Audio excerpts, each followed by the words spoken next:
శుక్లాంబరధరం విష్ణుం శశివర్ణం చతుర్భుజం ప్రసన్నవదనం ధ్యాయేత్ సర్వవిఘ్నోపశాంతయేత్. గురుర్బ్రహ్మా గురుర్విష్ణుః గురుర్దేవో మహేశ్వరః గురుః సాక్షాత్ పరబ్రహ్మ తస్మై శ్రీగురవై నమః.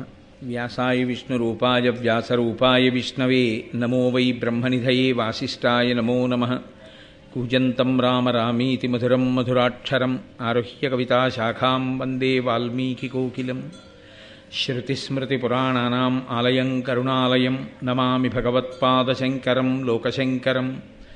వాగర్ధావివ సంపృక్తౌ వాగర్ధప్రతిపత్తయే జగతః పితరౌ వందే పార్వతీపరమేశ్వరౌ. సూక్తిం సమగ్రేతున స్వయమైవ లక్ష్మీః శ్రీరంగరాజమహిషీమధురైః కటాక్షైః. వైదగ్ధ్యవర్ణగుణగుంభనగౌరవైర్యాం కండూలకర్ణకుహరాः కవయోధయంతి. హైమోధ్వపుండ్రమజహన్మకుటం సునాసం మందస్మితం మకరకుండలచారుగండం.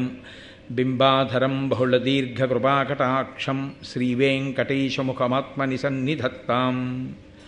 విమలపటీ కమలకుటీ పుస్తకరుద్రాక్షశస్తహస్తపుటీ కామాక్షీ పక్ష్మలాక్షీ కలితవిపంచీ విభాసి వైరించీ. మనోజవం మరుతతుల్యవేగం జితేంద్రియం బుద్ధిమతాం వరిష్టం వాతాత్మజం వనరయూధముఖ్యం శ్రీరామదూతం శిరసా నమామి. ఆపదామపహర్తారం దాతారం సర్వసంపదాం లోకాభిరామం శ్రీరామం భూయో భూయో నమామ్యహం. నారాయణం నమస్కృత్య నరం చైవ నరోత్తమం దేవీం సరస్వతీం వ్యాసం తతో జయముదీరయేత్. హరి ఓం. పరమేశ్వర స్వరూపమైన సభకి నమస్కారం. గంగా తీరంలో ఉత్కచము అనబడేటటువంటి ప్రదేశంలో తపస్సు చేసుకుంటున్నటువంటి మహానుభావుడైన ధౌమ్యుణ్ణి పురోహితుడిగా వరించారు పాండవులు. ఆయన వారికి పురోహితుడిగా ఉండడానికి అంగీకరించిన పిదప వారు అక్కడ ఉండేటటువంటి బ్రాహ్మణులందరితో కలిసి అక్కడ పాంచాల రాజ్యంలో కాంపిల్య నగరంలో రాజధాని నగరంలో ద్రౌపదీదేవి యొక్క స్వయంవరం జరుగుతోంది. ఆ స్వయంవరానికి వాళ్ళు కూడా వెడుతున్నారు. బ్రాహ్మణులు గుంపులు గుంపులుగా బయలుదేరి వెడుతున్నారు. బ్రాహ్మణులు ఎందుకు స్వయంవరానికి? వాళ్ళకేం అవసరం ఉంటుంది? ఆమె క్షత్రియ కన్య కాబట్టి అక్కడ పెట్టినటువంటిదా సామాన్యమైన విషయం కాదు. ఆవిడ ఏదో పోని స్ఫురద్రూపిగా ఆవిడికి ఆకర్షణీయంగా కనపడినటువంటి వారి మెడలో మాల వేస్తుందనుకుందామా అంటే అక్కడ ఉన్న పరిస్థితి అది కాదు. మత్స్యయంత్రాన్ని కొట్టాలి. మత్స్యయంత్రాన్ని ఎవరు కొడతారో వారి మెడలోనే ఆమె మాల వేస్తుంది. కాబట్టి అక్కడ ఒక షరతు విధింపబడి ఉన్నది. బ్రాహ్మణుడు ధనస్సు పట్టుకుని బాణప్రయోగం చేయడం అనేటటువంటిది సంభవమయ్యే విషయం కాదు సాధారణంగా. అది క్షత్రియులకు మాత్రమే సంబంధించిన విద్య. కాబట్టి ఎందరో రాజులు అక్కడికి వచ్చి ఉంటారు. మరి బ్రాహ్మణులు ఎందుకు ఎడుతున్నట్టు? నన్నయ్య గారి యొక్క గొప్పతనం అంతా అక్కడే ఉంది. వాళ్ళు మాట్లాడుకుంటున్న మాటల చేత బ్రాహ్మణులు ఎందుకు ఎడుతున్నారో చెప్పించారు. అక్కడికి ధర్మమునందు అనురక్తి కలిగినటువంటి రాజుల సమూహములు చాలా వస్తాయి. ఎందరో రాజులు వస్తారు. వాళ్ళు వైదిక నిష్ట కలిగినటువంటి వారు, తపశ్శక్తి కలిగినటువంటి బ్రాహ్మణులకు విశేషమైనటువంటి దానములు ఇస్తారు.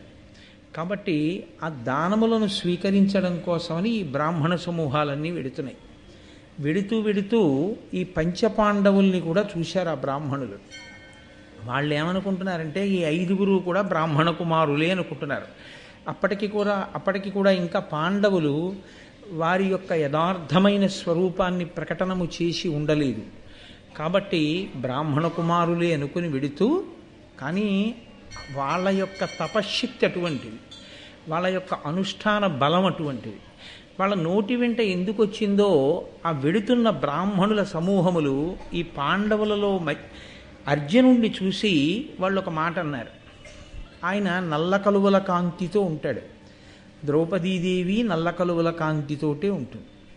వాళ్ళన్నారు, మీ ఎంది కృష్ణు ఉదంసాయుత భుజుంచూచి తాన హర్షముతోడన్ తోయజముఖి వరించును మా ఎరిగిన కార్యమిది సమంజస బుద్ధిన్ అన్నారు. వాడు మేము తెలుసుకున్నంత వరకు, మాకు అర్థమైనంత వరకు, మాకు తోచిన విషయాన్ని మేము చెప్తున్నాం.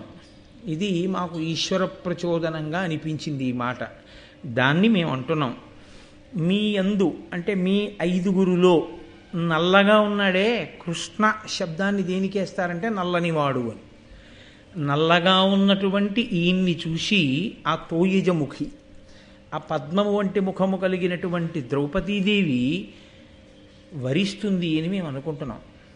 అంత అందంగా ఉన్నాడు ఈ పిల్లాడు అని వాళ్ళు ఈయనతో అన్నారు. మనకి మహాభారతంలో ఉన్నటువంటి గమ్మత్తు ఏమిటంటే ఒకే పేరుతో చాలామంది ఉంటుంటారు. ఒక్క జనమేజయుడన్న పేరుతో చాలామంది ఉన్నారు. కృష్ణ అన్న పేరు కలిగిన వాళ్ళు ముగ్గురు ఉన్నారు.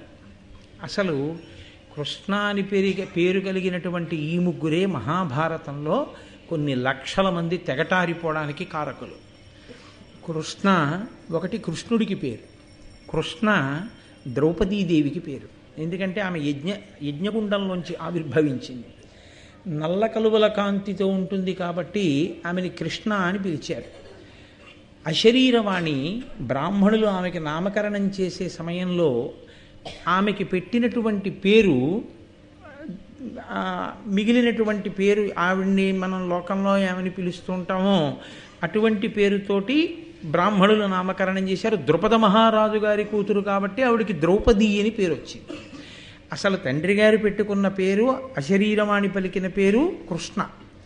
కాబట్టి ఆ కృష్ణ అన్న పేరుతో ద్రౌపదీదేవి ఉంది, కృష్ణ అన్న పేరుతో అర్జునుడు ఉన్నాడు.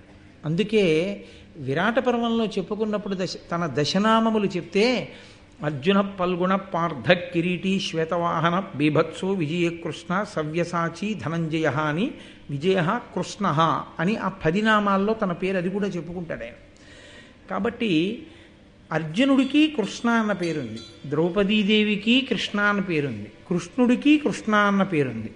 ఈ కృష్ణత్రయం ఏదైతే ఉందో ఇది మహాభారతంలో చాలా గొప్ప పాత్ర పోషించారు. ఈ త్రయం రాక్షస సంహారమునందు భూదేవి యొక్క పాపభారమును తగ్గించుటయందు వాళ్ళు చాలా విశేషమైనటువంటి పాత్ర పోషించిన వారు.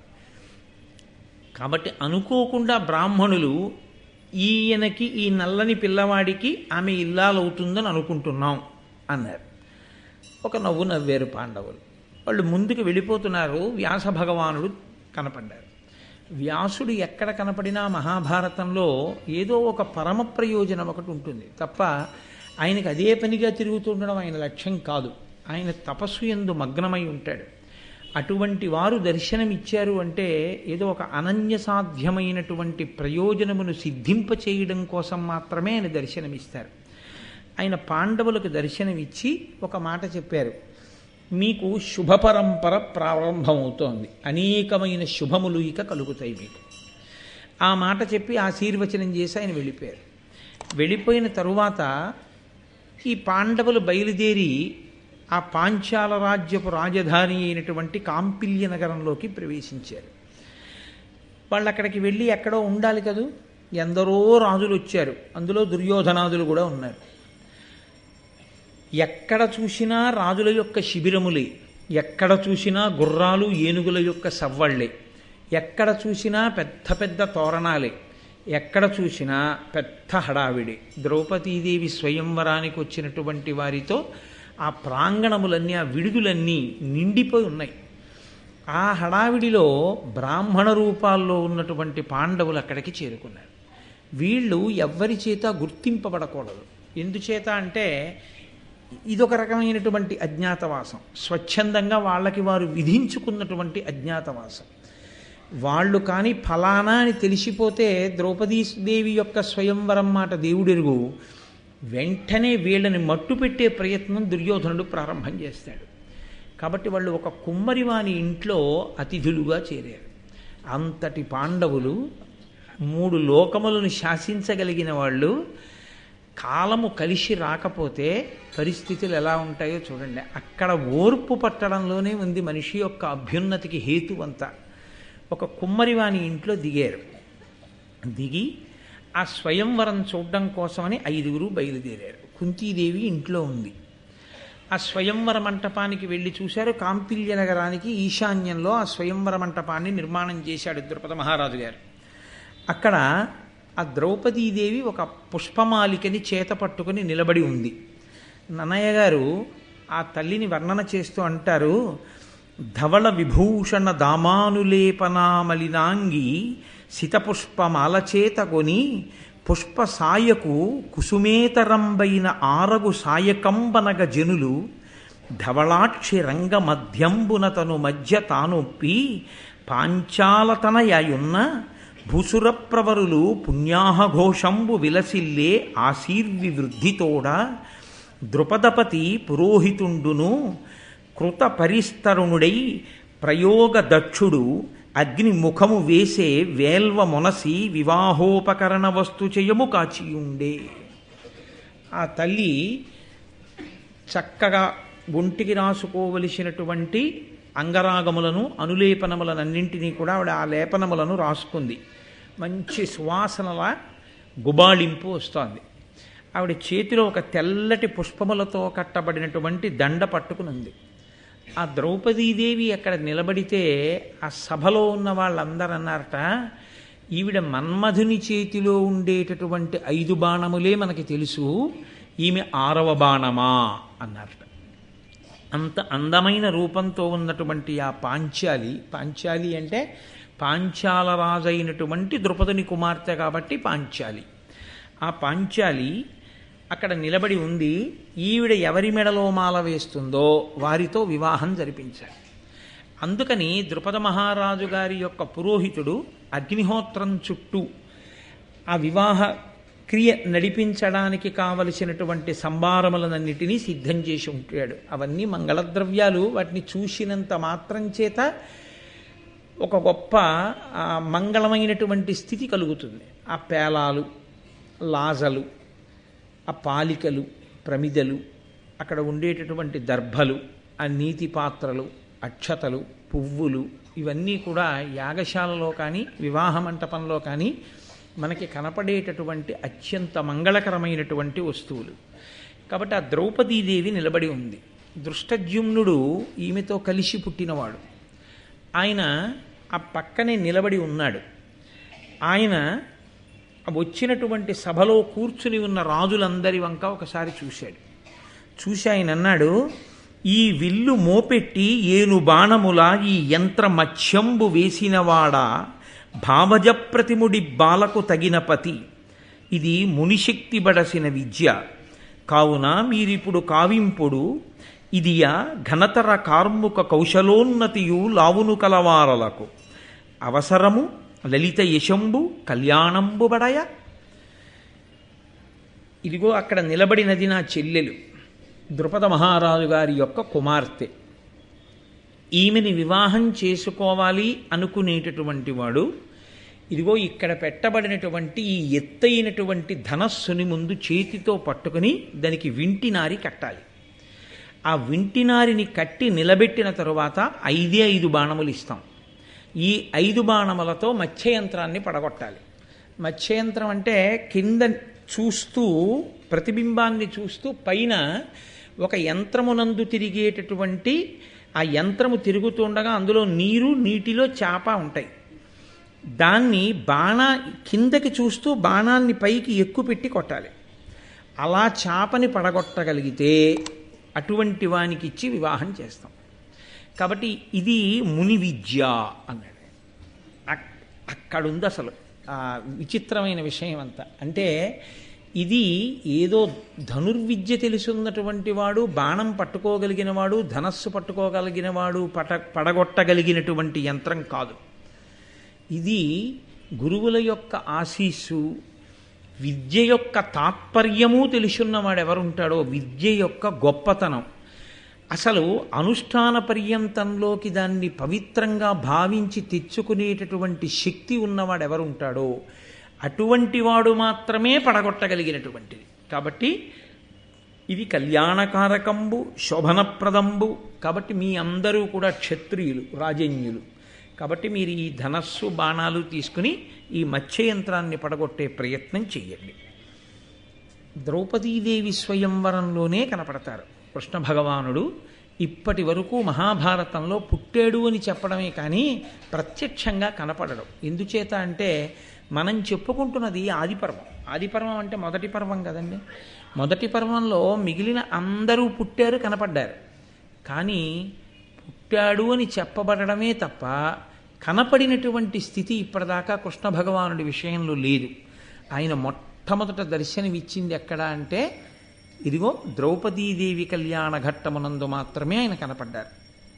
ఆ కృష్ణుడు ఇంతమందిని దృష్టజ్యుమ్నుడు సంబోధించి ఈ విషయం చెప్పిన తరువాత ఆ కృష్ణుడు మనసులో అనుకున్నట్ట, అవిరళ భస్మ మధ్యమున అగ్నికణంబుల పోలే బ్రాహ్మణ ప్రవరులలోన ఏర్పడక పాండవులేవురు ఉన్న చూచి యాదవ వృషభుండు కృష్ణుడు ముదంబున వారిని రింగి పార్థుడీ యువతి పరిగ్రహించుననియున్ తలచన్ హృదయంబు లోపలన్. ఆ సభామంటపం మొత్తం మీద పాండవుల్ని గుర్తుపట్టిన వాళ్ళు ఎవ్వరూ లేరు. ఇప్పటి వరకు కృష్ణుడు పాండవుల దగ్గరికి వచ్చి కలిసినట్టుగా భారతంలో లేదు. కానీ ఆయన సాక్షాత్ ఈశ్వరావతారము అనడానికి గుర్తు ఏమిటంటే ఆయన ద్రౌపదీదేవి యొక్క స్వయంవరానికి వచ్చారు. కానీ ఆయన ఆ ధనస్సు ఎక్కుపెట్టింది లేదు. ఆయనతో వచ్చినటువంటి వంశాల వాళ్ళని ఎక్కువ పెట్టమని చెప్పింది లేదు. సరికదా, ఎక్కువ పెట్టవద్దు, మీరు ఆ ప్రయత్నము చెయ్యవద్దు అని చెప్పాడు ఆయన.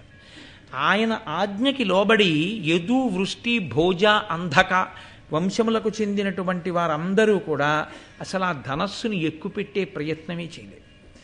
అటువంటి కృష్ణ భగవానుడు ఆ ప్రాంగణంలో కూర్చుని ఆ స్వయంవర వేదిక దగ్గర చూసి, క్షత్రియులలో ఆసనం మీద కూర్చుని లేరు పాండవులు, కొన్ని వేల మంది బ్రాహ్మణులు నిలబడి ఉన్నారు. ద్రౌపదీదేవి స్వయంవర ఘట్టానికి ఉన్న గొప్పతనం ఏమిటో తెలుసా అండి?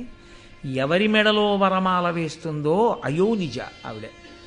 అసలు ఈమెకి భర్త కాబోయేవాడు ఎక్కడున్నాడు, ఎందుచేత వచ్చిందో తెలుసా అండి ఉత్కంఠ? ద్రుపదుడి సంకల్పం ఏమిటి యజ్ఞం చేసినప్పుడు? అర్జునుడికి భార్య కావలసినటువంటి పిల్ల పుట్టాలి అని. ఇప్పుడు ఆ పిల్ల పుట్టింది.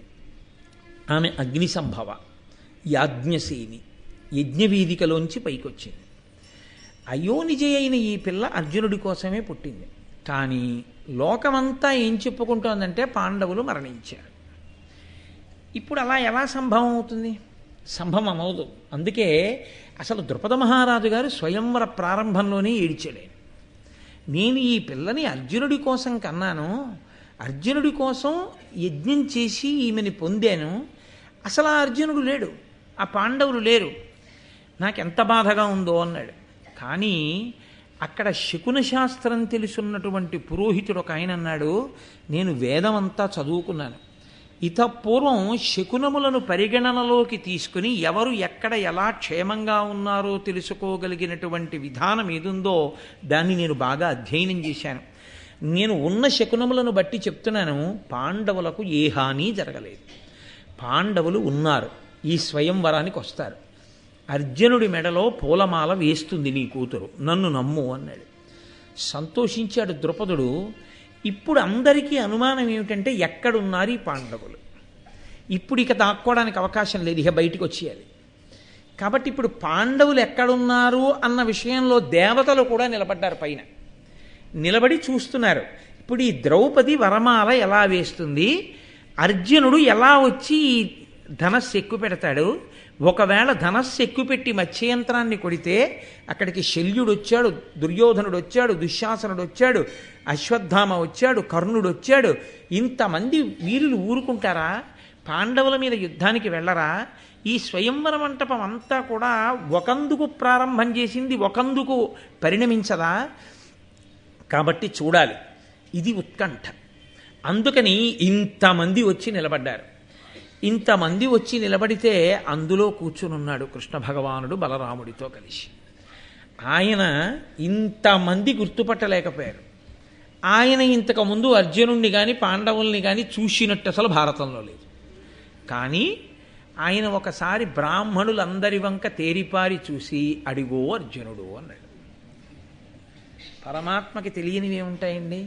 అందుకే శ్రీరామాయణంలో రాముడు ఈశ్వరుడిగా ఎక్కడా కనపడ్డాడు. మహాభారతంలో కృష్ణుడు ఈశ్వరుడు కాకుండా ఎక్కడా కనపడ్డాడు. ఈశ్వరుడుగానే కనపడుతుంటాడు. కాబట్టి ఇప్పుడు ఆయన అరిగో పాండవులు 5 కనపడుతున్నారు. 5 అడిగో అర్జునుడు.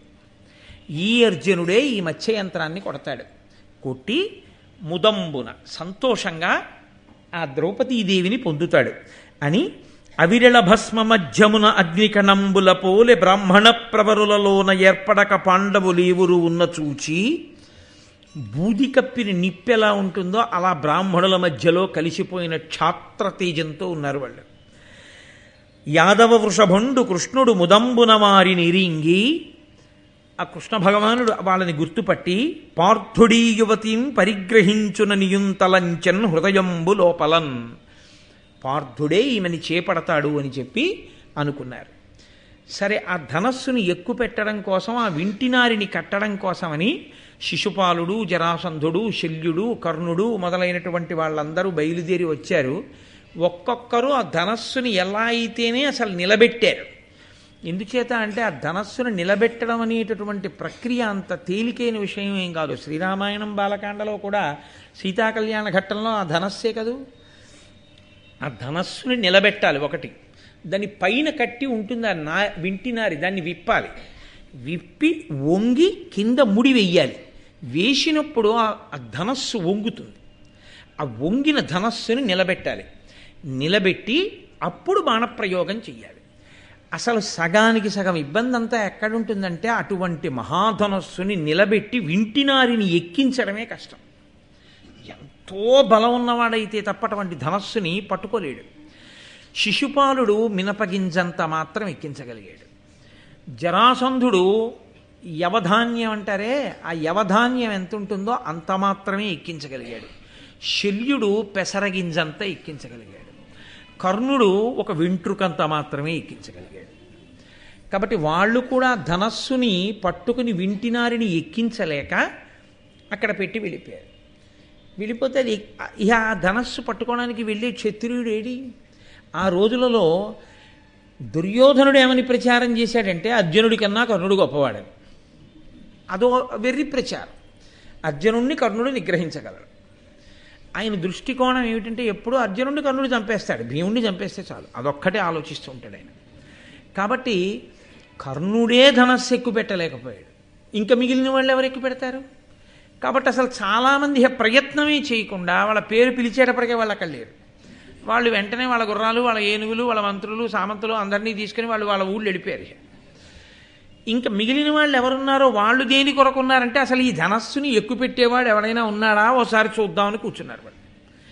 అలా కూర్చుని ఉండగా క్షత్రియులు అందరూ అయిపోయారు కదంటే ఇంకా క్షత్రియుల్లో ఎవడో కనపడలేదు ఎక్కువ పెట్టేవాడు. పాపం ఆవిడ దండ పట్టుకుని అలాగే నిలబడింది. ద్రుపద మహారాజు గారు చూస్తున్నాడు, ఇంతమంది క్షత్రియులు అయిపోయారు, నేను కలలు కని ఎవరికి పిల్లని ఇవ్వాలని ఇంత తపస్సు చేసి యజ్ఞం చేసి ఈ పిల్లని అయ్యో నిజగా నాకు కూతురుగా కన్నానో ఆ పిల్లని వరించడానికి కావలసినటువంటి అర్జునుడు సభలో కనపడలేదు. ఈ సమయంలో బ్రాహ్మణులలోంచి ఒక ఆయన గబగబా కిందకి దిగుతున్నాడు. నన్నయ్య గారు దాన్ని ప్రత్యక్ష ప్రసారం చేశారు శాబ్దికంగా.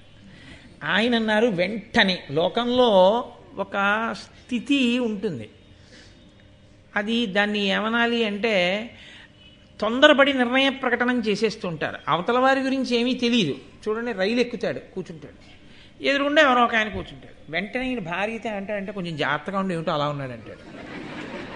అంటే ఏమిటి అలా ఉంటే ఆయన ఏదో గండం పెంచుకుని ఉన్నాడు, వెంటనే ఈయన నిర్ణయం ప్రకటిస్తాడు. ఒక రాత్రిల్లా ఆయనతో ప్రయాణం చేసి మర్నాడు 10ంటికి దిగిపోయేటప్పటికి ఇంచుమించు కళ్ళనీళ్లు పెట్టుకుని వీడ్కోలు తీసుకుని ఆ తర్వాత ఆయన వల్ల తన కూతురు పెళ్ళే ఆయనతో పెద్ద ఆత్మబంధుత్వం ఏర్పడిపోయినా ఆశ్చర్యం లేదు. మరి ముందు ఎందుకన్నాడు ఆ మాట అంటే తొందరపడి ఏదో ఒక నిర్ణయానికి రావడం.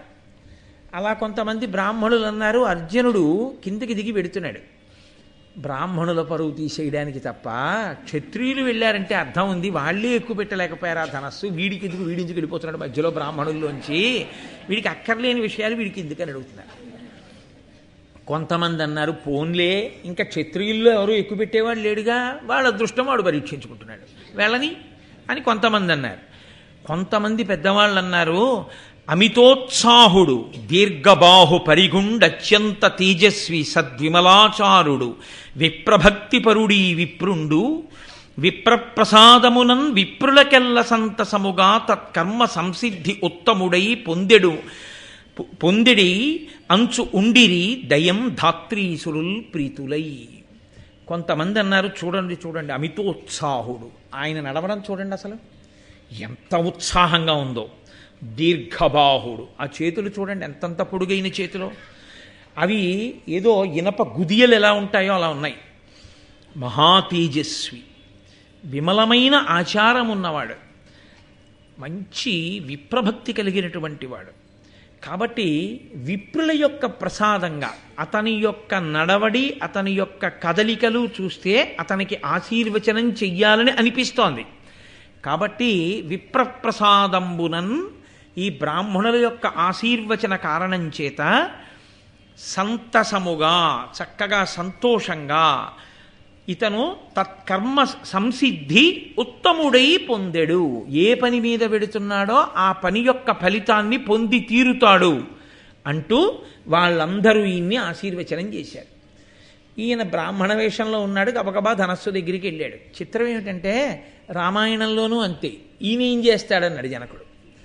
ఇక్కడ అంతే, క్షత్రియులే ఎక్కువ పెట్టలేకపోయారు, ఈ బ్రాహ్మణ పిల్లాడు ఏం చేస్తాడని మామూలుగా ఊరుకున్నాడు. ఈయన వచ్చి అది ముని విద్య అన్నమాట దృష్టజ్యుమ్నుడు అందుకు వాడాడు.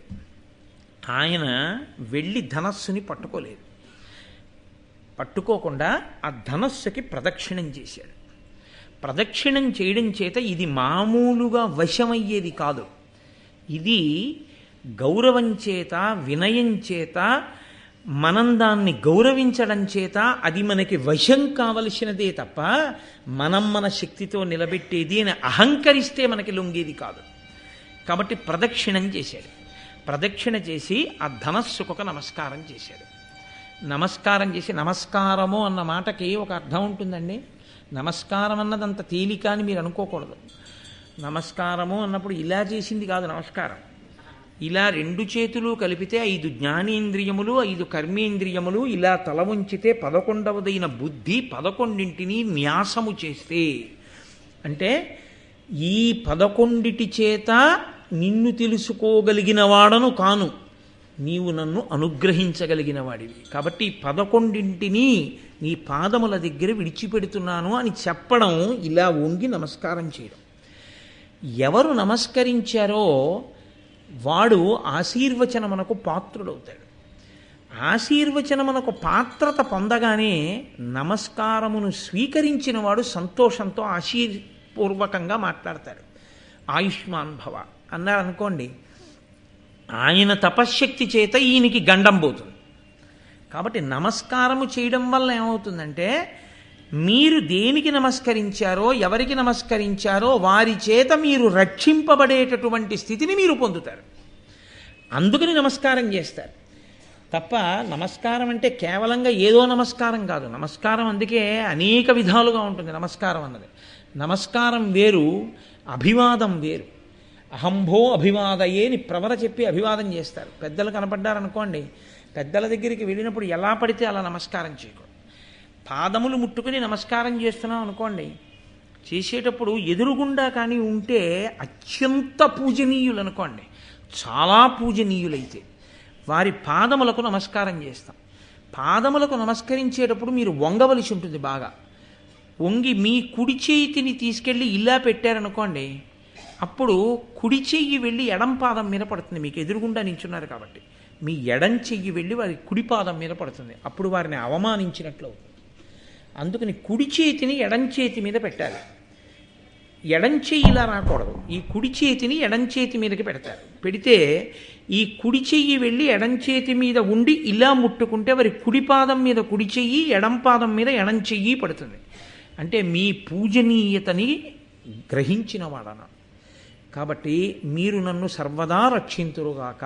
అప్పుడు వారు ఆయుష్మాన్ భవ సర్వత్ర విజయోస్తు. మా గురువుగారు అయితే శివో రక్షతు అంటుంటారు. నిన్ను ఈశ్వరుడు రక్షించుగాక. వారి నోటి వెంట ఏ మాట వచ్చిందో ఆ మాట మనకి అంగరక్షగా నిలబడుతుంది. అభివాదమునందు అలా ఉండదు. అభివాదమునందు ముందు నమస్కారం చేయరు. చాలా పెద్దల దగ్గరికి వెళ్ళారనుకోండి, మీరు నమస్కారం చేసేటప్పుడు ఈ కుడి చేయి పైన వేసి ఎడం చేయి కింద పెట్టి చెవులు పట్టుకోవాలి ఇలా చివర పట్టుకుని ఏదో చతుస్సాగర పర్యంతంగో బ్రాహ్మణిభ్య శుభం భవతు ఆత్రేయస అర్చనానస సామాశ్వా త్రయారుషేయ ప్రవరాన్విత ఆత్రేయస గోత్ర ఆపస్తంభ సూత్ర యజుశాఖాధ్యాయీ కోటేశ్వర శర్మ అహంభో అభివాదయే అని చెప్పాలి. ఇది పరిచయం. ముందు అహంభో అభివాదయేకి ముందు వరకు చెప్తే పరిచయం చెప్పినట్టు. ఇది చెప్పాక అహంభో అభివాదయే అన్న తర్వాత నమస్కారం చేయాలి. అంతేగాని నమస్కారం చేసి లేచి చెవులు పట్టుకోకూడదు. దాన్ని అభివాదం అనరు. ముందు చెప్పి తర్వాత చేయాలి. చేస్తే అది పెద్దలకి తనని పరిచయం చేసుకోవడం. అప్పుడు వాళ్ళు ఎంతో సంతోషిస్తారు. ఒక్కొక్కసారి అదృష్టం ఏమవుతుందంటే వారి గోత్రం కూడా అదే అయిందనుకోండి, వాళ్ళు చాలా సంతోషించి ఓ మన ఇద్దరం ఒక గోత్రానికి చెందిన వాళ్ళం, ఈ గోత్రం వృద్ధి చెందుగాక అంటారు. అంటే ఆ గోత్రం అంతా బాగా వృద్ధిలోకి వస్తుంది అని. కాబట్టి నమస్కారము ఒకలా ఉండదు. నమస్కారము అనేక విధములుగా ఉంటుంది. ఇందులో సాష్టాంగము అని ఒకటి, అది పురుషులు ఒక్కరే చేస్తారు. స్త్రీలు సాష్టాంగం చేయకూడదు. వారి యొక్క వక్షస్థలం కానీ వారి యొక్క ఈ నడుము భాగం కానీ భూమికి తగలకూడదు. ఎందుకంటే సమస్త సృష్టి స్త్రీ శరీరంలోంచి వచ్చి ఆ స్త్రీ శరీరంలో ఆ వక్షస్థలము చేతనే పోషింపబడుతుంది. కాబట్టి వినా లోకము నిలబడదు అసలు. కాబట్టి అవి పరమ పూజనీయములు. ఆ రెండు భాగములు అంత పవిత్రములు కనుక, అవి లేని నాడు అసలు సృష్టి ఆగిపోతుంది కనుక, అవి ఈశ్వరుడికి నమస్కారం చేసినా గురువుగారికే నమస్కారం చేసినా భూమికి తగలక్కర్లేదన్నారు. కాబట్టి వాళ్ళు పంచాంగ నమస్కారం, పంచాంగమే చెయ్యాలి. చోటు లేకపోతే అని అడిగారు. అప్పుడు పురుషుడు కూడా పంచాంగ నమస్కారం చేయొచ్చన్నారు. సరే, నమస్కారము అన్న ఒక్క మాట మీద ఎంత పెద్ద వ్యాఖ్యానం ఉందో.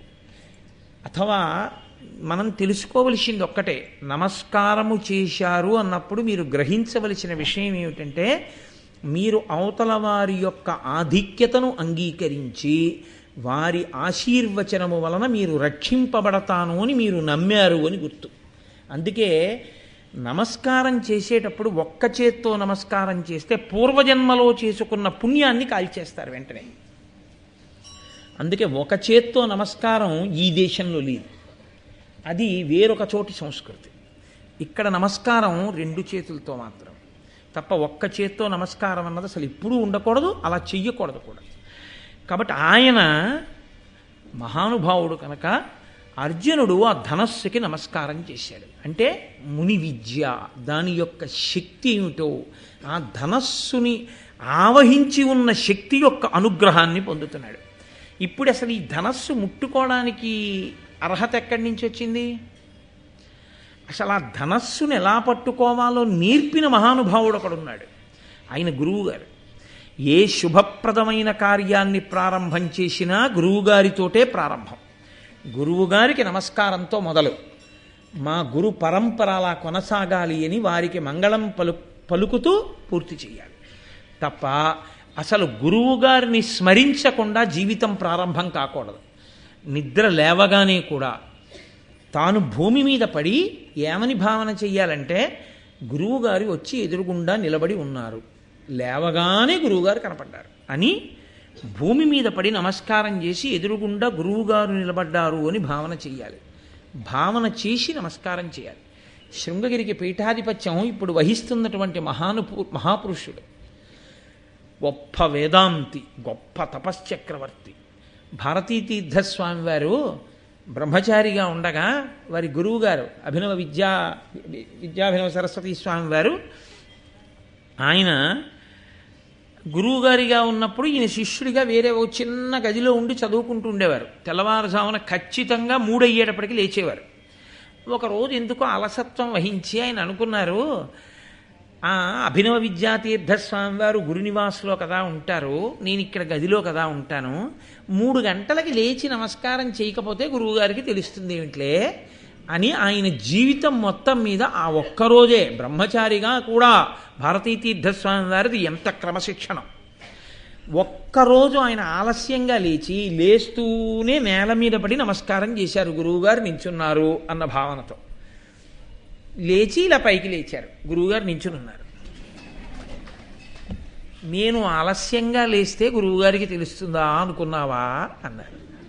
అంతే. ఆ తర్వాత ఇక ఆనాటి నుంచి ఈనాటి వరకు ఏనాటికి కూడా భారతీ తీర్థస్వామి వేళపట్టం లేవకపోవడం అన్నది లేదు. గురువు గురువే. కాబట్టి ఆ గురువుకి నమస్కారంతో ప్రారంభం. ఏ రోజు దినచర్య అయినా అంతే, అలాగే ప్రారంభం అవ్వాలి అని. ఏ మంగళకరమైన కార్యమైనా సరే గురువుగారిని నమస్కరించకుండా ప్రారంభం చేయకూడదు. అర్జునుడు గొప్ప వినయశీలి. ఇంతమంది చెయ్యలేంది తాను చేస్తానని తెలుసు, అయినా దానికి అహంకారం అడ్డు రాకూడదు. ఒక్కసారి తన గురువు అయినటువంటి ద్రోణాచార్యుల వారి పాదములను మనసులో స్మరించాడు. ఇందుకు పొంగిపోయాడు ద్రోణాచార్యుల వారు. నా శిష్యుడని పరవశించిపోయేవాడు. ఆ గురువుగారి పాదాలని మనసులో తలుచుకొని ఒక్కసారి నమస్కారం చేసి తాను చాలా కాలం నుంచి ఈ ధనస్సుని పట్టుకున్నానన్న అనుభూతిని పొందాడు. ఇది ఏమిటి కొత్తదా? ఎక్కడి నుంచి వచ్చిందో తెలుసా అండి? ఈ గొప్ప ధృతి ఆయన ప్రవర్తించినటువంటి తీరు వలన వచ్చింది. ఈశ్వరానుగ్రహం, గురువుల అనుగ్రహం, ఆ ధనస్సు యొక్క అనుగ్రహం అన్నీ కలిగాయి. ఉత్తర క్షణంలో ఆ ధనస్సు పట్టుకోవడం, నిలబెట్టేయడం, వింటినారి విప్పేయడం, కింద చుట్టేయడం, 5 బాణములు తీసుకోవడం, ఒక్కొక్క బాణాన్ని గురి చూసి కొట్టేయడం మొదలైపోయింది. అక్కడ మాటలు అక్కడ అయిపోయాయి. నిశ్శబ్దం. అదేమిటి, ఇప్పటిదాకా అసలు ధనస్సు పట్టుకున్నవాడు లేడు, వింటినారి ఎక్కించినవాడు లేడు. ఈయన చూస్తే బ్రాహ్మణుడు వెళ్ళాడు, ధనస్సు ఎక్కుపెట్టేశాడు, వింటినారి కట్టేశాడు, బాణప్రయోగం చేసేస్తున్నాడు. ఆశ్చర్యపోతున్నారు. అంతే, గురి చూసి కొట్టాడు. మత్స్యయంత్రం భిన్నమైపోయింది. కొట్టవలసిన లక్ష్యాన్ని కొట్టేశాడు, అది విరిగి కింద పడిపోయింది. అంతే. ఆశ్చర్యపోయారు అందరూ. అరెరే, ఇంతమంది క్షత్రియులు కొట్టలేకపోయారు, ఒక బ్రాహ్మణుడు కొట్టేశాడు. ఇప్పుడు బ్రాహ్మణులందరికీ సంతోషం వచ్చింది. ఒరే, క్షత్రియులు చెయ్యలేని పని మన బ్రాహ్మణుడు చేసేశాడు రా అన్నారు. అని వాళ్ళన్నారు,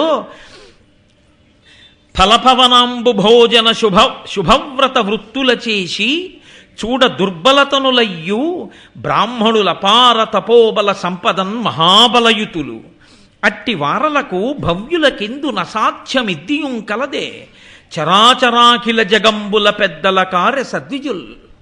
వెంటనే బ్రాహ్మణులందరన్నారు, ఫల పవనాంబు భోజన శుభవ్రతవృత్తుల చేసి చూడ దుర్బల తనులయ్యు బ్రాహ్మణుల అపార తపోబల సంపదన్ మహాబలయుతులు.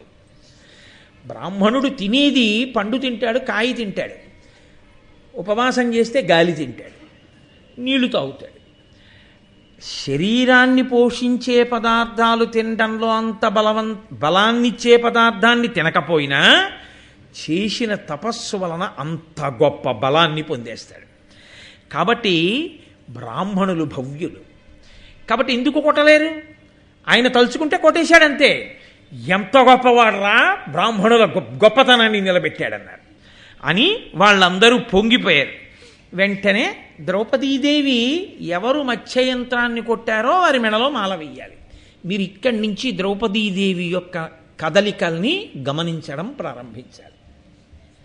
ఇప్పుడు హతాశురాలు కావలసింది ఎవరో తెలుసా అండి? ద్రుపదుడి కన్నా ద్రౌపదీదేవి. ఎందుచేత? అనుకున్న అల్లుడు రాలేదు, ద్రుపదుడికి నిర్ధారణ అయిపోయింది. అసలు క్షత్రియుడు కాడు, బ్రాహ్మణుల్లోంచి కదా వచ్చాడు. అర్జునుడు బ్రాహ్మణుడు కాడు. కాబట్టి అర్జునుడు వచ్చి మత్స్యయంత్రాన్ని కొట్టలేదు. నిరుత్సాహపడిపోవలసిన వాడెవరు? ద్రుపదుడు. అంతకన్నా ఎక్కువ నిరుత్సాహాన్ని ఎవరు పొందాలో తెలుసా అండి? అయోనిజనై పుట్టి దృష్టజ్యుమ్నుడికి చెల్లెలనయ్యుండి ద్రుపద మహారాజు గారికి కూతురునయ్యుండి పుట్టుకతోనే యవ్వనాన్ని పొందిన దాననయ్యుండి ఇంత అందగత్తెనయ్యుండి ఇంతమంది రాజాధిరాజులు తమకి ఇల్లాల్ని చేసుకోవాలని ప్రయత్నిస్తే కాదని ఆయవారం చేసుకుని 4 ఇళ్లక ముందుకెళ్ళి భిక్షాటనం చేసుకునే ఒక బ్రాహ్మణుడికి ఇల్లాలినయ్యారు. ఆవిడ కిన్నురాలు కావలసింది, ఆవిడ అలా అవలేదు. మా నాన్నగారు ఇలా నిర్ణయించారు, ఈశ్వరుడు అలా నిర్ణయించాడు. ఎవరు మత్స్యయంత్రాన్ని కొట్టారో ఆయన నా భర్త. భర్త అనగానే దైవం. కాబట్టి నాకు దైవము ఈ రూపంలోనే సాక్షాత్కరించాడు. కాబట్టి ఆమె మనసులో ఇంకొక రకమైన భావన లేదు. ఆమె వెంటనే వరమాల చేత పట్టుకుని వెళ్ళిపోయి ధరణీశనందనుల్దన్నతి ప్రీతితో చూచుచునుండంగ సుందరాంగి తోయజ దళనేత్ర ద్రుపద రాజాత్మజ కమనీయ గజరాజ గమనలీల చనుదించి సురరాజ సన్నిభు అభినవ యవ్వనోద్భాసితు అసిత రత్న రుచిరాంగు అంగజరూపు ధనంజయు తన చేతి సిత పుష్ప దామకమున బొలతి ముదముతోడ పూజించే అట్టి ఉత్సవము చూచి దాని సైపకపుడు కౌరవేంద్రుడాదిగా గల భూపతులెల్ల అలిగి కలయ నీపురేగి. ఆవిడ వెంటనే దగ్గరగా వచ్చి చూసింది ఆయన్ని. ఏం మామూలు బ్రాహ్మణుళ్ళ లేడు ఆయన, ఏదో ఏ చేతకాని వాళ్ళ ఏం కనపట్టం లేదు. ధరణీశనందనుల్ తన్నతి ప్రీతితో చూచుచునుండంగ సుందరాంగి తోయజదల నేత్ర ద్రుపద రాజాత్మజ కమనీయ గజరాజ గమనలీల చనుదించి. రాజులందరూ ఇప్పటికీ తమకంతో చూస్తున్నారు ఆవిడ వంక. మత్స్యయంత్రం కొట్టలేకపోయినా ఇది ఆవిడ్ని జీవితాంతం వెంటాడింది అని మీరు గుర్తుపెట్టుకోవాలి. ఎందుకు వేశారో తెలుసా అండి అన్నయ్య గారు? అర్థం పర్థం లేని వర్ణనలు చేయడానికి కాదు. ఇది పురుష బలహీనత. తనకి యోగ్యత ఉన్నా లేకపోయినా అందమైన వనిత కనపడితే కామించడం అందరికీ వర్తించకపోవచ్చు. కొందరు మహాత్ములు ఉంటారు, ఆవిడ అందగత్య కాదా అనవసరం, తన ఇల్లాలు కాదు కాబట్టి ఆమె యందు కామాక్షిని మాత్రమే చూడగలిగినటువంటి సౌజన్యమూర్తులు మహాపురుషులు కొందరు ఉంటారు. నేను వాళ్ళని ఈ గాట కట్టి నేను మాట్లాడటలేదు, కానీ సాధారణంగా పురుష బలహీనత ఇది ద్రౌపదీదేవి జీవితాంతం ఆవిడ్ని శాసించింది. నన్నయ్య గారు ఏదైనా చెప్తే ఒక సందేశాన్ని ఇస్తారు. భారతం ఒక సందేశాన్ని ఇవ్వడానికి వచ్చింది. మత్స్యయంత్రాన్ని ఒకడు కొట్టాడు, ఆయన అర్జునుడో కాదో తర్వాత విషయం. ఆమె ఆయనకి ఇల్లాలైపోయింది అక్కడ ఉన్న నిబంధన ప్రకారం. ఇప్పుడు వీళ్ళు తమకంతో చూస్తే ఆవిడికి వచ్చిన నష్టం లేదు, ఆవిడలో మార్పు లేదు. పాడైపోయిన వాడు ఎవడంటే చూడకూడని చూపు చూసినవాడు వాడు పాడైపోతున్నాడు. వాడు రాజు అయితే ఎవడకు కావాలి, చక్రవర్తి అయితే ఎవడకు కావాలి. కాబట్టి చూడకూడని చూపు వాళ్ళందరూ చూస్తున్నారు ఆవిడ వంక. ఎందుకని ఆవిడ కదిలింది. ఇప్పటి వరకు ఆవిడ నిలబడి ఉండగా చూశారు, ఇప్పుడు ఆవిడ నడుస్తుంటే చూసి పొంగిపోతున్నారు. ఆవిడ వెళ్ళి అర్జునుడి వంక చూసింది, అమ్మ పుష్పమాల వేద్దామని. ఆయన ఎలా ఉన్నాడు? సురరాజ సన్నిభు. వెంటనే నన్నయ్య గారు మొదటి విశేషణం వేశారు. ఇంద్రుడిలా ఆత్మావై పుత్రనామాసి. ఇంద్రుడి కొడుకు అర్జునుడు ఇంద్రుడిలాగే ఉన్నాడు. తేజస్సు దాచితే ఎక్కడ దాగుతుందండి? కృష్ణుడు చెప్పాలి, అది బూది కప్పిన నిప్పు అన్నాడు. అంతటి తేజోమూర్తి అయి ఆయన ఉన్నాడు. కాబట్టి ఆ సురరాజ సన్నిభు అభినవ యవ్వనోద్భాసితు, మంచి నవయవ్వనంలో ఉన్నటువంటి వాడు. అసిత రత్న రుచిరాంగు, ఇంద్రనీలమణి ఎలా ఉంటుందో అటువంటి నల్లటి కాంతితో వెలిగిపోతున్నవాడు. అంగజరూపు, మన్మధుడా అన్నట్టుగా ఉన్నవాడు. ధనంజయు, ఆ అర్జునుణ్ణి తన చేతిలో ఉన్నటువంటి పుష్పమాల తీసి ఆయన మెడలో వేసి పూజించగానే ఆవిడ బానే ఉంది, ఆయన బానే ఉన్నాడు. నేనే అర్జునుడిని ద్రౌపది కంగారు పడకని ఆయన అనలేదు, నువ్వు అర్జునుడు కావున ఆయన ఆవిడనలేదు. ఆవిడ ముఖంలో మార్పు లేదు. అర్జునుడు యథార్థాన్ని చెప్పకపోయినా సంతోషంగా ఉన్నా ఆయన పెద్ద ప్రకటనమేమీ చెయ్యలేదు. కానీ తొందరపడిపోయి వెర్రికేకలు మొదలుపెట్టిన వాడెవరంటే దుర్యోధనుడు. వాడి బ్రతుకంతా అసూయే, ఎక్కడా చేసేదేమీ ఉండదు, కానీ ఎప్పుడూ అసూయే, ప్రతిదానికి అసూయే. తాను ధనస్సు ఎక్కువ పెట్టలేకపోయాడు, ఎక్కువ పెట్టినవాడు ఓడున్నాడు, గౌరవించి వెళ్ళిపోలేదు. కానీ ఆయన ఇక్కడ ప్రారంభమైందండి. నేను మీకు తర్వాత ఆఖరణ సమన్వయం చేసేటప్పుడు చెప్తాను. అందుకొచ్చింది ఆవిడ అవతారమూర్తి అయోనిజ. ఇక్కడ వాడి అసూయ ప్రారంభమైంది ద్రౌపదీదేవి విషయంలో. ఆవిడ తీసుకెళ్ళి అర్జునుడి మెడలో పుష్పమాల వెయ్యగానే దాని సైపకపుడు అది ఒప్పుకోలేదు. ఒప్పుకోకుండా కౌరవేంద్రుడాదిగా గల భూపతులెల్ల అలిగి, దుర్యోధనుడు మొదలైనటువంటి రాజులందరూ చాలా కోపం తెచ్చుకొని అత్త మీద కోపం దుత్త మీద చూపించారంటారు చూసారా? ద్రౌపదీ స్వయంవర ఘట్టం ఎన్ని మార్పులు చెందిందనుకున్నారు? ఇప్పుడు అందరూ అనుకున్నారు ఈ బ్రాహ్మణుడు ఎవరైతే ఉన్నాడో మీకు నాకు తెలుసు అనుకోండి అర్జునుడని, వాళ్ళకి తెలియదుగా ఇంకాను. నేను ఇప్పుడు ఈ బ్రాహ్మణుడి మీదకి యుద్ధానికి ఎడతారు ఈ రాజులందరూ, నువ్వెవడివిరా మత్స్యయంత్రం కొట్టడానికని అని అనుకున్నారు.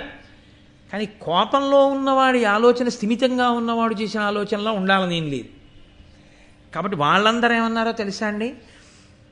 ఏల రాబనిచన్ మహీషుల నెల్ల చుట్టమపోలే మున్నేల సత్కృతి చేపే ఇందర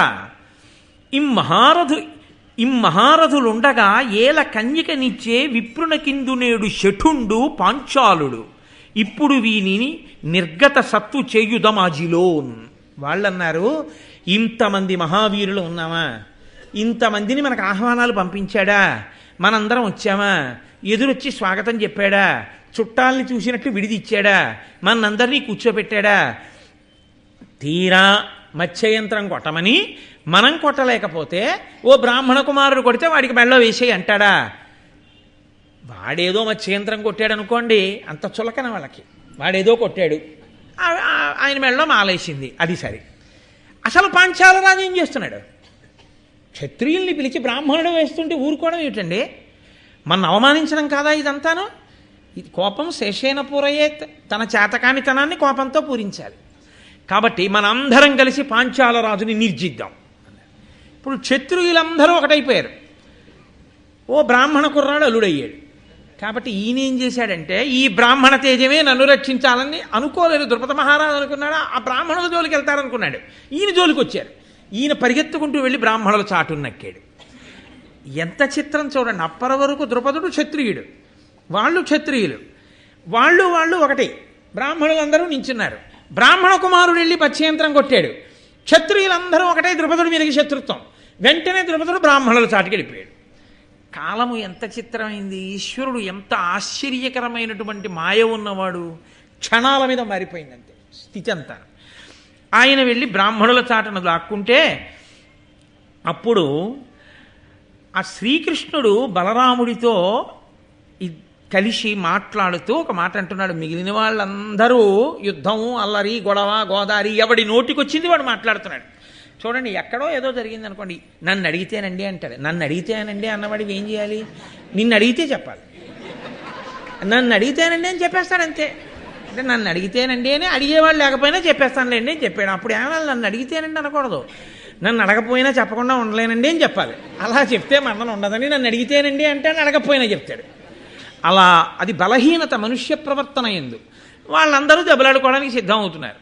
కృష్ణుడు అన్నాడు బలరాముడితో, తా లాభమగు విల్లు దాల్చి విరోధుల నెగచుచున్నవాడు ఇంద్రతనయుండు, ఆతనికెలన మహావృక్షహస్తుడయ్యున్న వీరుండు వృకోదరుండు, యంత్రంబు నరుడేసి అప్పుడు పోయిన అగౌరవవర్ణుండు యమతనూజుండు, ఆతనితోడ అరిగిన ఇరువురు కవలలు వారర్క ప్రకాశ తేజులనిన లక్క ఇంటి అగ్ని దాహంబున ఎట్లు బ్రతికి రొక్కో ఈ మహాత్ములెట్టి పుణ్యదినమో ఏవుర చూచితి అనుచు సంతసిల్లె హలధరుండు. కృష్ణుడు అన్నాడు బలరాముడితోటి, చూశావా, అదిగో ఆ చేతిలో ధనస్సు పట్టుకుని మత్స్యయంత్రాన్ని కొట్టడమే కాకుండా ఆ ద్రుపద మహారాజు జోలికి వెడదామనుకున్నటువంటి క్షత్రియులందరినీ కూడా నిగ్రహించడానికి, బాణప్రయోగం చేయడానికి సిద్ధపడుతున్నాడే, ఆయనే అర్జునుడు. అదిగో అర్జునుడికి బాసటగా గబగబా బయటికి వెళ్ళి ఓ పెద్ద చెట్టు ఒకటి పీకి చేత్తో పట్టుకుని లోపలికి వస్తున్నాడే, అతనే వృకోదరుండు భీముడు. ఇప్పటి వరకు ఇక్కడుండి అర్జునుడు భీముడు యుద్ధం చేయడం మొదలెట్టగానే వెళ్ళిపోతున్న వాళ్ళు ఉన్నారే, ఆ పచ్చటి రంగువాడు అతనే ధర్మరాజు. అతని వెంట వెళ్ళిపోయారే ఇద్దరు, వాళ్లే నకుల సహదేవులు. కాబట్టి అన్నయ్య, వాళ్ళు పాండవులు. ఆ మత్స్యయంత్రాన్ని కొట్టినవాడు అర్జునుడు. అంటే బలరాముడు అన్నాడు, లక్క ఇంట అగ్ని దాహంబున నిట్లు బ్రతికి రొక్కో. లక్క ఇంట్లో కాల్చేశారని కదూ అందరు అంటున్నారు. ఈ మహాత్ములు లక్క ఇంటిలో పెట్టి కాల్చేస్తే ఎలా బతికారా? ఎట్టి పుణ్యదినమో ఏ ఊర చూచితి, ఇవాళ ఎంత పుణ్యదినమో, మళ్ళీ 5గురిని చూడగలిగాను అనుచు సంతసిల్లె హలధరుండు. నాగలి ఆయుధంగా కలిగినటువంటి బలరాముడు చాలా సంతోషించాడు ఆ ఐదుగురిని చూసి. సరే, ఆయన ధనస్సు తీసుకున్నాడు, అర్జునుడు బాణప్రయోగం చేశాడు. ఆ ఉన్నటువంటి రాజులందరూ అర్జునుడి యొక్క బాణప్రయోగం అంటే సాధారణంగా ఉంటుందా, హడిలిపోయి వాళ్ళందరూ కాకావికలైపోయి ఎవరి దారిన వాళ్ళు పారిపోవడం మొదలుపెట్టాడు. కర్ణుడి మాత్రం గబగబా ఓ ధనస్సు తీసుకుని నిన్ను నీతో యుద్ధం చేస్తానని వచ్చి నా ఎదుర చక్కనయ్యని సేయగా భార్గవునకును సచీవరునకు కౌంతేయుడగు విజయునకు గా కాయత భుజశక్తి ఒరుల అలవియే ధరణిన్. నేను ధనస్సు పట్టుకుని యుద్ధానికి వచ్చాను, నేను కర్ణుణ్ణి. నేను యుద్ధం చేస్తుంటే నా మీద ఇంత గొప్ప యుద్ధం చేశాడు, నేను ఇంక యుద్ధం చేయడానికి వీలు లేని రీతిలో నన్ను నిగ్రహించాడు ఎదురుగుండా ఉన్నటువంటి బ్రాహ్మణుడు అని ఆయన అన్నాడు. అంటే ఇంకా బ్రాహ్మణుడు అనుకుంటున్నాడు అర్జునుడిని చూసి. నా ఎదుర చక్కనయ్యనిసేయగా భార్గవునకును, పరశురాముడు ఒక్కడే నా ముందు నిలబడగలడు గురువుగారు కాబట్టి. శచీవరునకు, ఇంద్రుడు నిలబడగలడు. కౌంతేయుడగు విజయునకు, కుంతీదేవి కుమారుడైన అర్జునుడు నిలబడగలడు. ఈ ముగ్గురూ కాకుండా నువ్వు బ్రాహ్మణుడివి, నువ్వెలా నన్ను యుద్ధంలో ఇలా నిగ్రహించగలిగావు? నువ్వెవరు ఈ ముగ్గురూ కాకపోతే అన్నాడు. అంటే అర్జునుడు అన్నాడు, ఏను నీ చెప్పిన వారి లోపల ఎవ్వడగాను, కాని నే సర్వశాస్త్రాస్త్ర విద్యలగడు ప్రసిద్ధుండ, భూనుత బ్రహ్మ తేజోధికుండ, నిన్ను పోరిలో ఓర్వగానున్న వీరుండ, ఒండు దక్కి లోగక చక్క నిలుము. ఆయన నన్నయ్య గారి పద్య రచన అంటే ఋషితుల్యుడండి, మహానుభావుడిది. ఆ పద్యాలు అలా పడ్డాయి ఆయనకి. ఏను నీ చెప్పిన వారి లోపల ఎవ్వడనుగాను, నువ్వు చెప్పావే పరశురాముడు నిలబడగలడు, అర్జునుడు నిలబడగలడు, లేకపోతే ఇంద్రుడు నిలబడగలడని, నేను ఆ ముగ్గురిలో ఎవ్వరినీ కాను. కాకపోతే మాత్రం శస్త్ర అస్త్ర విద్యలు ఎరిగిన వాణ్ణి, నేను బ్రాహ్మణ తేజస్సు కలిగిన వాణ్ణి. నీకేమైనా ధైర్యం ఉంటే నిలబడి యుద్ధం చేయి ఇంకా నాతోటి, అలా పారిపోతావే అన్నాడు. అర్జునుడు అబద్ధం చెప్పలేదా? అలా అనొచ్చా? నేను ఈ ముగ్గురులో ఎవరిని కాను అనొచ్చా అర్జునుడు? మరి ఎందుకు అన్నట్లు అంటే ఆ పద్యంలో మొదటి పాదాన్ని ఇంకొకలా విరిచి చదవండి. ఏను ఈ చెప్పిన వారి లోపల ఎవ్వడగాను అలా చదివితే, ఏను నీ చెప్పిన వారి లోపల ఎవ్వడగాను, నేను నువ్వు చెప్పిన ముగ్గురులో ఎవరిని గాను అనుకుంటున్నావు? ఎవరినైనా అవుతాను. పద్యం ఎలా మీరు తిప్పితే అలా తిరుగుతుంది పద్యం. కాబట్టి ఇప్పుడు అర్జునుడు అబద్ధం ఎక్కడ ఆడాడు? ఆడలేదు. అలా చదివితే ఆడాడు అనుకుంటారు, ఇలా చదివితే ఆడలేదని అందులోనే అర్థం ఉంది. అర్థం చేసుకోకపోవడం కర్ణుడి తప్ప చెప్పడంలో అర్జునుడు అబద్ధం ఆడాడని చెప్పడానికి వీలేదు. చెప్పాడా చెప్పలేదా అంటే చెప్పలేదు, చెప్పాడు. అర్థం చేసుకునేవాడు ఔన్నత్యాన్ని బట్టి ఉంటుంది. కాబట్టి ఇప్పుడు ఆ కర్ణుడు కూడా వెళ్ళిపోతే ఈ మిగిలిన రాజులు ఎవరో ఇంకా కొంతమంది కోపం తొందరగా తగ్గని వీరులు ఉంటారు కదండి, వాళ్ళు లేచి ఇంకా ఏదో యుద్ధం చేయాలని ఏదో ప్రయత్నం. అసలు ఇతనెవరు ముందు తెలుసుకోవాలి. ఇంతమంది గెలవలేనిది ఈయన ఒక్కడు ఎలా గెలిచేస్తున్నాడు, ఈయన ఎలా కొట్టేశాడు మత్స్యంత్రం, కనీసం ఈయన కులం గోత్రం పేరు ఇవి మనకి తెలియద్దా? అడగండి. ఏదో వాళ్ళ నోటికి వచ్చిన వాళ్ళు మొదలుపెట్టారు. కృష్ణుడు లేచి అన్నాడు. కృష్ణుడు ఆదుకోవడం అన్నది ద్రౌపదీదేవి యొక్క స్వయంవరం దగ్గర నుంచే ప్రారంభం. ఇంకా ఆయన ఎక్కడ కనబడ్డాడో అక్కడి నుంచే రక్షణ మొదలు. ఆయన అన్నాడు, పరులకు దుష్కరంబైన భాసుర కార్యము చేసి తత్స్యయంవరమున పత్నిగా బడసి వారి రుహాయత నేత్ర కృష్ణ ఈ ధరణి సురాన్వయోత్తముండు ధర్మవిధిం చెపుడయ్యా ఇంక ఎవ్వరికి జన్నే వీని అనవద్య పరాక్రమం ఆక్రమింపగన్. కృష్ణుడు అన్నాడు, పరులు ఎవ్వరూ చెయ్యలేనటువంటి దుష్కరమైనటువంటి కార్యాన్ని ఈయన చేశాడు. పరులకు దుష్కరంబైన భాసుర కార్యము చేసి ఎవ్వరూ చేయలేని పని ఆ బ్రాహ్మణుడు చేసేశాడు. తత్స్యేయం పరమున పత్నిగా పడసే వారి రుహాయత నేత్ర కృష్ణ ఈ ధరణి సురాన్వయోత్తముడు ధర్మవిధిన్. ఆ మత్స్యయంత్రం ఉందే, ఆ మత్స్యయంత్రాన్ని ఎలా మిషపెట్టారో, ఎలా నిబంధన విధించారో ఆ నిబంధన ప్రకారమే పడగొట్టి ధర్మవిధిలో ఆ పిల్లని పెళ్ళాడాడు. ఆ పిల్లని పొందాడు, మెడలో వరమాల వేయించుకున్నాడు. ఇప్పుడు మత్స్యయంత్రం కొట్టి పెళ్ళాడా లేదా అనేటటువంటిదే ప్రధానమైన విషయం. మన వరకు ఏమిటి చూడాలి? అతను మత్స్యయంత్రం కొట్టకుండా పిల్లని చేసుకుంటే మనం అడ్డుపడాలి. మత్స్యయంత్రం కొట్టాడుగా, ఇంకా మీకు నాకు ఎందుకు? ఇప్పుడు ఈ ప్రశ్న ఎవరయ్యాలంటే ద్రుపదుడు అయ్యాలి. అయ్యా, నువ్వు మత్స్యయంత్రం కొట్టావు, నువ్వు బ్రాహ్మణుడు కదా, నువ్వు ఎవరసలు అని అడగవలసిన వాడు ఆయన.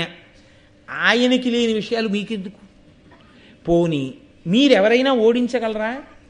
మీ అందరిలోకి పెద్దవాడని చెప్పుకున్నవాడెవడున్నాడో ఆ కర్ణుడే వెళ్ళిపోయాడు ఓడిపోయి. ఇంకా మీకెందుకు ఈ ప్రశ్నలన్నీ అక్కర్లేనివి? కాబట్టి మనకు అక్కర్లేని విషయాల్లోకి మనం వెళ్ళక్కర్లేదు, పదండి బయలుదేరదాం అన్నాడు. ఈ మాటకి జవాబు చెప్పలేక వీళ్ళందరూ బయలుదేరి వెళ్ళిపోయారు. కానీ ఈ ద్రౌపదీ స్వయంవరంలో భీమార్జునులు మాత్రమే అక్కడ నిలబడ్డారు. ఆ పెరికి తీసుకొచ్చిన చెట్టుతో అక్కడ ఉన్న రాజులందరినీ మర్దించినవాడు భీమసేనుడు కాదు. శల్యుడు భీముడితో యుద్ధం చేశాడు. ఆ శల్యుడు కూడా నేను ధనస్సు ఎక్కువ పెట్టలేకపోయాను, మత్స్యయంత్రం కొట్టలేకపోయానన్న అక్కసు కడుపులో ఉండిపోయి భీముడితో యుద్ధం చేశాడు, కానీ భీముడిని గుర్తుపట్టలేకపోయాడు. చెట్టుతో కొట్టి మోది కింద పడేసి ఓడించి వదిలిపెట్టాడు శల్యుణ్ణి. భీమార్జునులు ఇద్దరే యుద్ధం చేస్తే ధర్మరాజు నకుల సహదేవులతో కలిసి ఇంటికి వెళ్ళిపోయాడు. అక్కడ కుంతీదేవి అప్పటికే చాలా ఆలస్యం అయిపోయింది. ఆ స్వయంవరానికి వెళ్ళిన వాళ్ళు 5 తిరిగి రాలేదు. ఆవిడ మనసులో బెంగ పెట్టుకుంది. ఇంకా ధర్మజుడు నకుల సహదేవులు కూడా రాని కారణం చేత కుందిన ద్రౌపది ఉత్సవ సందర్శనోత్సుకులైపోయి కడు పెద్ద ప్రొద్దయ్యే కొడుకులేల మసలిరో కౌరవల్ విసువక వైరంబు కావించు పాప స్వభావులు ఎరిగి క్రందున చంపిరో అందుల కేవురు లీలతో ఒక్కట నేల అరిగి అవ్యయుండయిన వేదవ్యాసువచనంబు నిక్కంబు కాకుండు నొక్కో వేల్పులారా భూసురేషులారా మీ శరణంబ కాని యుండు గతియుగాక నాకు శరణమగుడు సుతుల కరుణతో రక్షింపుడనుచు కుంచి వగచి వనరుచుండే. ఆవిడ పాపం మనసులో కుందుతోంది. అయ్యో, స్వయంవరోత్సవాన్ని చూస్తామని చెప్పి నా పిల్లలందరూ వెళ్ళారు, చాలా పొద్దుపోయింది, ఇప్పటికి తిరిగి రాలేరు. ఆ కౌరవులు పాపస్వభావులు 5 వెళ్ళడం చూసి పాండవుల్ని గుర్తుపట్టి నిష్కారణంగా ధర్మాన్ని పక్కన పెట్టి చంపేశారో, లేకపోతే ఏదైనా ఆపదొచ్చిందో మహానుభావుడైనటువంటి వేదవ్యాసుడు మీకు శుభపరంపర ప్రారంభమవుతుందని ఆశీర్వచనం చేశాడు. కాబట్టి ఆయన ఆశీర్వచనం నాకిప్పుడు అండగా నిలబడాలి. నేను సమస్త బ్రాహ్మణులకు దేవతలకు నమస్కారం చేస్తున్నాను, శరణాగతి చేస్తున్నాను, నా బిడ్డలు రక్షింపబడుగాక అని ఆవిడ అంటుండగా ఆ ధర్మరాజు గారు నకుల సహదేవులతో లోపలికి వచ్చాడు. ఏరి భీమార్జనులు అని అడిగింది. భీమార్జనులమ్మ అదిగో అక్కడ ఇంకా స్వయంవర మంటపంలో ఉన్నారు, వచ్చేస్తున్నారు అని చెప్పాడు. అప్పటికి ద్రౌపదీదేవి నీ స్వయంవరంలో మత్స్యయంత్రాన్ని కొట్టి అర్జునుడు గెలుచుకున్నాడని కానీ, అర్జునుడి మెడలో ద్రౌపదీదేవి వరమాల వేసిందని కానీ, ఆ అర్జునుడు భీముడితో కలిసి ద్రౌపదిని కూడా తీసుకుని ఇంటికి వస్తాడని కానీ ధర్మరాజు గారు అనలేదు.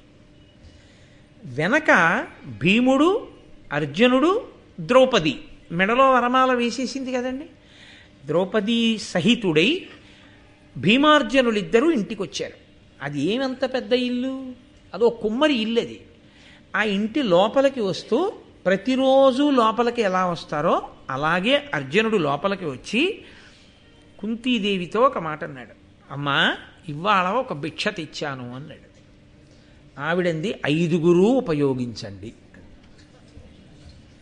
ఆయన దృష్టిలో ఆయన తెచ్చిన భిక్ష ద్రౌపదీదేవి. ఆవిడనుకుంది సామాన్యమైన భిక్ష తెచ్చారు అనుకుని అది 5 తింటారు. మనం రోజు చూస్తున్నాం కదా, అందుకని మనం రోజు చూస్తున్నామంటే భారతంలో వింటున్నామని నా ఉద్దేశం. కాబట్టి మీ 5 ఉపయోగించండి అదే మాట మాట్లాడింది. ఇప్పుడు లోపలికి ద్రౌపదీదేవి వచ్చింది. ఆవిడ వంక చూసింది. అమ్మా, స్వయంవరంలో గెలుచుకున్నానమ్మా, వరమాల వేసింది ఈమెనే నేను భిక్ష అన్నాను. ఆవిడ అవాక్కైపోయింది. అరేరే, నా నోటి వెంట ఇప్పటి వరకు అమృతము రాలేదు, నా నోటి వెంట ఏది వచ్చిందో అది సత్యము కాకపోవడం అన్నది లేదు. నా మాట అసత్యమా, లేకపోతే నేను పలికినది సత్యము కాకుండా పోతుందా? ఎందుకు వచ్చింది నా నోటంటే ఈ మాట ఇవ్వాల? ఎంత తమాషా చూడండి. ధర్మరాజు గారు చెప్పలేదు. అర్జునుడు ఏమని చెప్పాలమ్మా, మత్స్యయంత్రం కొట్టి పిల్లని తెచ్చాననాలి. ఆ మాట అనలేదు. భిక్ష తెచ్చానన్నాడు, 5గురు ఉపయోగించండి అన్నాను. ఇప్పుడు ఈ తన్వి తోడ్కొని నీ తమ్ములిరువురు ప్రీతి ఏతించి ఈ భిక్ష యొప్పగునుమని నాకు చెప్పినను ఏ ఊరు ఉపయోగింపుడంటి నా యుక్తి తొల్లి అనృతమున్నండు కాదనగా మీరెప్పుడూ మద్వచనాతిక్రమంబు సేయరు ఇది లోకంబున లేనియది ఏమి సేయంగనగు అని చింతాకులాత్మయైన తల్లి నూరార్చి వాసవతనయు చూచి పార్థ నీ చేత పడయంగబడిన దీని అగ్ని సన్నిధి పాణిగ్రహణంబు నీవు చేయుమన ధర్మజునకు జిష్ణుడనియే.